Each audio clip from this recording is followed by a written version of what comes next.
Olá pessoal, aqui é o Fábio da Boston Treinamentos e nessa videoaula vamos falar sobre estruturas de controle de repetição em lógica de programação. Bom, muitas vezes você precisa repetir um trecho de um programa ou uma função, um código, um pedacinho de um algoritmo diversas vezes em sequência. Tá? Nesse caso, nós podemos usar um loop para efetuar essa repetição quantas vezes forem necessárias, sem que você tenha de repetir o código diversas vezes. Então, lá no seu código-fonte, você não vai precisar escrever aquele mesmo trecho de algoritmo várias vezes em sequência. Você vai utilizar uma estrutura de controle que faz a repetição automatizada. E esses loops, eles são chamados de laços de repetição. Então, a gente vai chamar de loop toda a estrutura de controle de repetição. Legal? Bom, a primeira estrutura que a gente vai estudar é a estrutura enquanto. Existem várias estruturas, enquanto, o para, o repita. Aí, dependendo da linguagem de programação que você vai usar, podem existir outras. Tá? Aqui em lógica, a primeira que a gente estuda, que é a mais comum, é a estrutura enquanto. Como é que funciona a estrutura enquanto? Ela realiza um teste lógico no comecinho do loop, tá? E sempre que o teste lógico retornar um valor verdadeiro, os comandos associados à estrutura são executados. Então eu tenho um bloco de comandos que eu quero repetir várias vezes. Tá? Eu utilizo a estrutura enquanto e aplico uma condição. Enquanto a condição for verdadeira, os comandos são executados em sequência, tá? Quantas vezes forem necessários. Quando esse teste lógico retorna falso, então o laço é encerrado e o processamento volta lá para o seu programa principal. Então ele sai da estrutura enquanto, sai do loop enquanto. Tá? Então, característica principal da estrutura enquanto. Realizo um teste lógico. Se o teste retorna verdadeiro, executo os comandos e volto para realizar o teste de novo.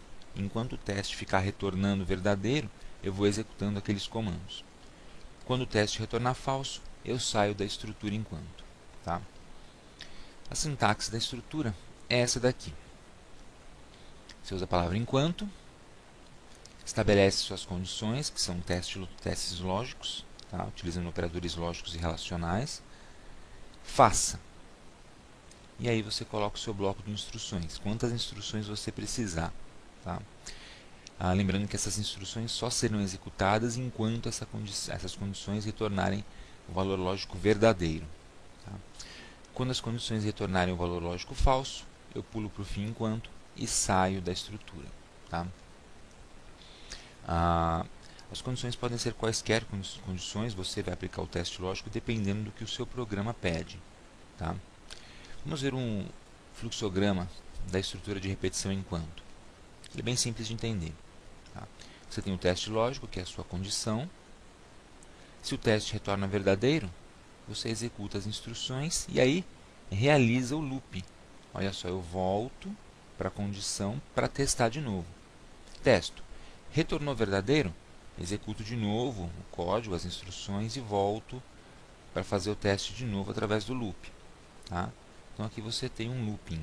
Enquanto a condição retorna verdadeiro, eu vou executando as instruções e voltando.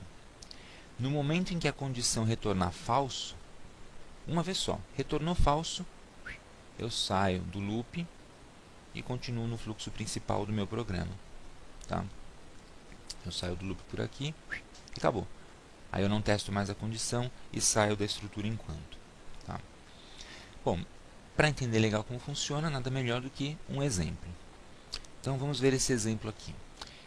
Queremos imprimir na tela os números de 1 a 10, usando a estrutura de repetição enquanto. Então suponhamos que eu quisesse imprimir na tela os números de 1 a 10, sem usar a estrutura de repetição. Como eu faria? Utilizaria 10 vezes o comando escreva. Escreva 1, escreva 2, escreva 3, escreva 4, até escreva 10. Tá? Com a estrutura enquanto, eu vou criar um algoritmozinho que toma um número e repete esse número incrementando. Então, na primeira vez que eu executo os comandos, o número vale 1, na segunda vez ele vale 2, na terceira vez ele vale 3, até o final. E vai escrevendo na tela o valor desse número. Tá? Qual é a vantagem? Você deve estar se perguntando. A vantagem é que o código vai ficar bem menor. Quanto maior o número de repetições, mais vale a pena utilizar esse código. Tá? Imagine se eu tivesse que imprimir os números de 1 a 1000. Sem usar a estrutura de repetição, eu deveria colocar escreva 1, escreva 2, escreva 3, até escreva 1000. Ao passo que, usando a estrutura de repetição enquanto, o código para escrever 5 números ou 50.000 é o mesmo, basicamente. E é esse aqui. Então, algoritmo números de 1 a 10. Declarei uma variável só, chamei número do tipo inteiro. Inicio o programa. Uma peculiaridade. Eu preciso inicializar essa variável. Tá? Ela tem que ter um valor antes de eu entrar na estrutura enquanto. Por quê? Porque a primeira coisa que a estrutura enquanto faz é realizar o teste lógico. Então, para poder realizar esse teste lógico, a minha variável de controle ela precisa ter algum valor associado já. Então, eu inicializei com o valor 1. Tá? Na prática, você pode inicializar com o valor que você quiser, depende do programa que você está escrevendo. Então, eu inicializei com o valor 1. E aqui eu entro na estrutura de repetição. Então, eu faço assim. Enquanto o valor da variável num for menor ou igual a 10, faça. Por que menor ou igual a 10? Esse aqui é meu critério, é minha condição. Tá? Eu coloquei menor ou igual a 10 porque eu quero imprimir os números de 1 a 10. Então, no início, num vale 1. No final, ele vai valer 10. Quando ele valer 11, essa estrutura aqui ela vai me retornar falso e vai sair do loop. Mas enquanto ele valer um valor menor ou igual a 10, os comandos nesse bloco serão executados. E o primeiro comando é escreva num. Então, a primeira coisa que ele faz é escrever na tela o valor da variável num. Tá? A variável num, a princípio, vale 1. Então, ele escreve na tela 1. Na linha de baixo, eu incremento o valor da variável num, que é uma variável de controle. Então, num recebe num mais 1. O que significa isso? Que num vai receber o valor que tinha dentro dele anteriormente, acrescentado de 1. Portanto, se valia 1, passa a valer 2. 1 mais 1, 2. E eu armazeno o valor 2 em num. E aí eu volto o loop e realizo de novo o teste lógico. Num é menor ou igual a 10? Agora num vale 2. 2 é menor ou igual a 10. Então ele executa o bloco de código outra vez. Escreve o número na tela de novo, o 2, e incrementa mais uma vez. Então, num que valia 2, agora passa a valer 2 mais 1, 3. E roda o loop. Faz o teste lógico de novo. Tá? E assim por diante. Até num valer 10. Quando num valer 10, o teste lógico vai retornar verdadeiro uma última vez, porque 10 é igual a 10. Ele vai escrever na tela o valor 10 e vai incrementar a variável. 10, que é o valor de num, mais 1 é 11. Então, num passa a valer 11. Faço o loop e executo o teste de novo. 11 é menor ou igual a 10? Não, 11 é maior. Retornou falso. Nesse momento, eu saio do loop enquanto, fim enquanto, e continuo executando o restante do programa ou finalizo o algoritmo. Legal? Então, não tem muito segredo, não. Tá. O fluxograma desse exemplo é esse aqui. Tá? Enquanto o número for menor ou igual a 10, retorna verdadeiro, escrevo num e incremento a variável de controle. E aí faço o loop. Testo de novo, se retornar verdadeiro, escrevo num outra vez, incremento a variável de controle de novo e retorno o loop. Tá? E assim sucessivamente.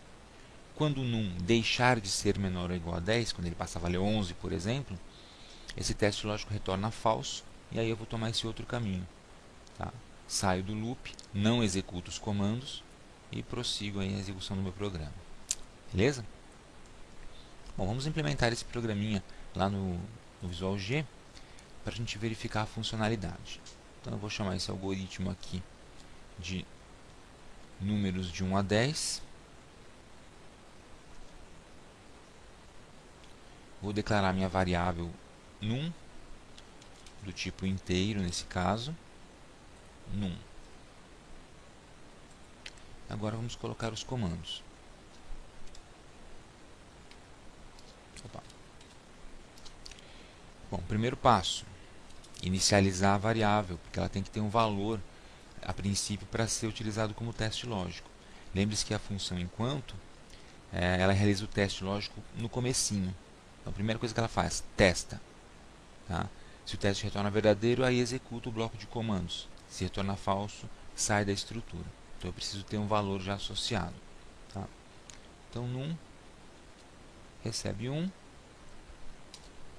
E aí eu vou escrever enquanto num menor ou igual a 10, que é meu teste lógico, faça. Aqui no Visual G você utiliza o faca, tá? Não utiliza o caractere especial C cedilha. Faça o quê? Escreva, deixa eu colocar uma indentação. Escreva num. Escrevo na tela o valor que a variável assume naquele momento, tá?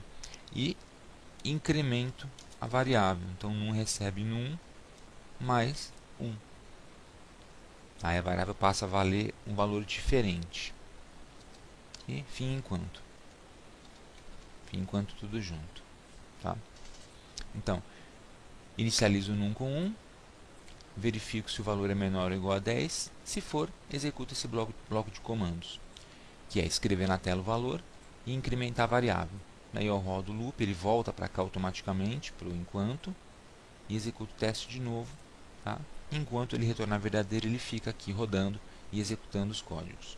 Quando executar falso, ele sai do código, da estrutura enquanto. Vamos testar. Algoritmo, executar. Opa, temos um probleminha aqui. Então vamos consertar esse probleminha aqui. Sintaxe incorreta. Claro, eu usei o sinal de igual, que é o sinal padrão praticamente universal em programação, só que no Visual G é a setinha, tá? Então, de novo, algoritmo executar. Beleza, olha só, imprimir os números de 1 até 10 em sequência. Facinho, né? E se eu quisesse imprimir os números de 1 até 100? Basta colocar na minha condição enquanto num for menor ou igual a 100. Tá? E aí eu mando ele exibir, ele executar o código. Tá lá, exibir os números de 1 a 100. Só que ele ultrapassou a janela, né? Então eu vou mandar ele escrever um embaixo do outro, utilizando a função escreva L. Escreva a linha. Então, algoritmo executar, tá lá, de 1 até 100 executados aí rapidamente. Tá? E aí você vai notar, aqui no nosso visualizador de variáveis, que o valor final da variável num é 101. E esse 101 é justamente o valor que faz a estrutura enquanto retornar falso, para sair da estrutura e finalizar o algoritmo. Então, quando ele escreve o último número, o 100, a variável é incrementada mais uma vez, passa a valer 101, e quando o loop é testado de novo, retorna falso e sai da estrutura. Tá? Uma última observação, você precisa tomar muito cuidado e não esquecer de colocar o valor de incremento aqui. Tá? Essa linha de incremento é uma linha de controle e é uma linha de segurança também, porque ela garante a você que em determinado momento essa expressão vai retornar falso. Porque se essa expressão nunca retornar falso, você nunca sai do loop e fica executando esses comandos aqui dentro eternamente. É o que a gente chama de loop infinito, que é um erro de programação, na verdade. Tá? Então, o loop infinito é um erro até bastante comum. Tá? Você escreve o seu código de programação usando estruturas de repetição e não escreve, ou esquece, ou escreve incorretamente a estrutura que faz sair, né, o comando que faz sair do loop. E aí o loop ele fica rodando indefinidamente. Beleza? Bom, então é isso aí. Essa é a primeira estrutura de repetição que a gente estudou. É a estrutura enquanto, ela é muito usada e a gente vai usar ela muito em algoritmos mais complexos no futuro. Tá? Treine, faça outros exemplos, volte o vídeo, assista novamente se necessário. Tá? Aproveite para se inscrever no nosso canal do YouTube, curta a nossa página do Facebook Boston Treinamentos e acesse o nosso site www.bostontreinamentos.com.br. Obrigado por assistir a videoaula, pessoal, e até a próxima.